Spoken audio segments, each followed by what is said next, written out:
Hello everyone, and welcome to History of the Ancient World. Today, we're marching onto the battlefields of antiquity to uncover the brilliant minds that shaped empires and altered the course of history. We're talking about the legendary generals whose strategies were so ingenious. They're still studied in military academies today. From the sun-scorched plains of Persia to the misty forests of Gaul, we'll dissect the tactics that secured victory against overwhelming odds. So, grab your helmet and shield, because we're about to dive deep into the art of ancient warfare. Let's start with a name synonymous with military genius, Alexander the Great. What made him so, well, great? It wasn't just about having a powerful army, it was how he used it. Alexander was a master of combined arms tactics, flawlessly integrating his heavy infantry, the formidable phalanx, with his lightning-fast cavalry. Take the Battle of Gaugamela. Facing the enormous Persian army of Darius III, Alexander was vastly outnumbered. A lesser general might have panicked, but not Alexander. He noticed the Persian line was so long it was difficult to control. So he did something audacious. He advanced his right wing at an angle, deliberately creating a gap in his own line. It looked like a mistake, a moment of weakness. Darius took the bait, sending his best cavalry charging into the gap. But it was a trap. Alexander had anticipated this exact move. His own elite companion cavalry, which he led personally, wheeled around and smashed directly into the weakened Persian center, right where Darius himself was. The Persian king fled, his army's morale shattered, and the battle was won. This wasn't just bravery. It was a calculated psychological gambit. A perfect example of luring your opponent into a fatal error. Now let's journey west to the Roman Republic and meet a general who brought Rome to its knees. Hannibal Barca of Carthage. Hannibal is famous for crossing the Alps with elephants, but his true genius lay in his ability to read his opponents and exploit their weaknesses with surgical precision. His masterpiece was the Battle of Cannae. Facing a massive Roman army, Hannibal knew a direct confrontation would be disastrous. The Romans were famous for their brute force infantry charges, so Hannibal designed a battlefield that would turn Rome's greatest strength into its greatest weakness. He arranged his weaker Gallic and Spanish infantry in a crescent shape, bulging forward in the center. The Roman legions, confident as ever, charged straight into this bulging center. As expected, Hannibal's center line began to fall back. It looked like a classic Roman victory in the making. But it was all part of the plan. As the Romans pushed deeper and deeper, Hannibal's elite African infantry, positioned on the flanks, held firm. The Carthaginian line, which was once a convex crescent, now became a concave pocket. At that exact moment, Hannibal's cavalry, having already defeated their Roman counterparts, swung around and attacked the Roman rear. The legions were completely encircled. Trapped with no room to maneuver, their massive numbers became a disadvantage. The result was one of the most catastrophic defeats in military history. Hannibal didn't just defeat the Romans. He used their own aggression and predictability to orchestrate their annihilation. Of course, we can't talk about ancient Rome without mentioning the man who conquered Gaul and became a dictator, Julius Caesar.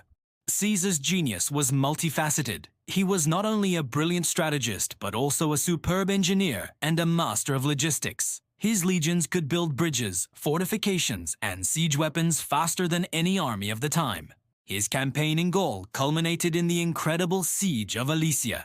The Gallic chieftain, Vercingetorix, had gathered his forces in the fortified hilltop town of Alesia. A direct assault would have been suicidal. So, what did Caesar do?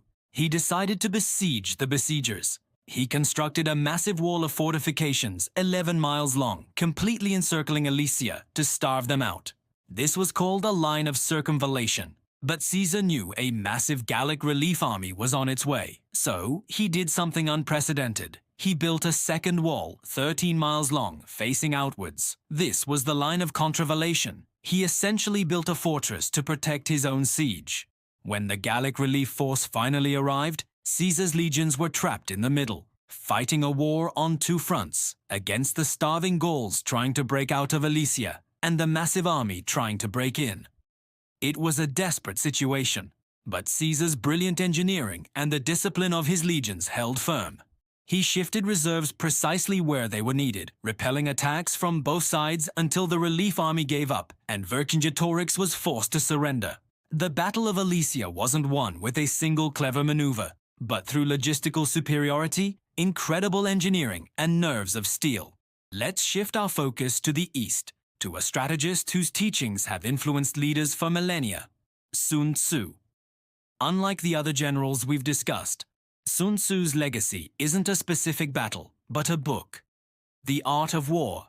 His philosophy revolutionized military thinking. For Sun Tzu, the ultimate victory was one achieved without fighting at all. He emphasized the importance of knowing yourself and knowing your enemy. Before any battle, Sun Tzu argued, you must understand your own strengths and weaknesses, as well as those of your opponent.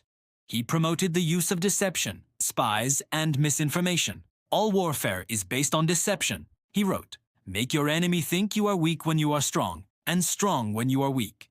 Lure them with the prospect of gain, and then strike when they are disordered. Sun Tzu also stressed the importance of terrain, weather, and the morale of your troops. A good general, in his view, avoids battles he cannot win, and only engages when victory is assured.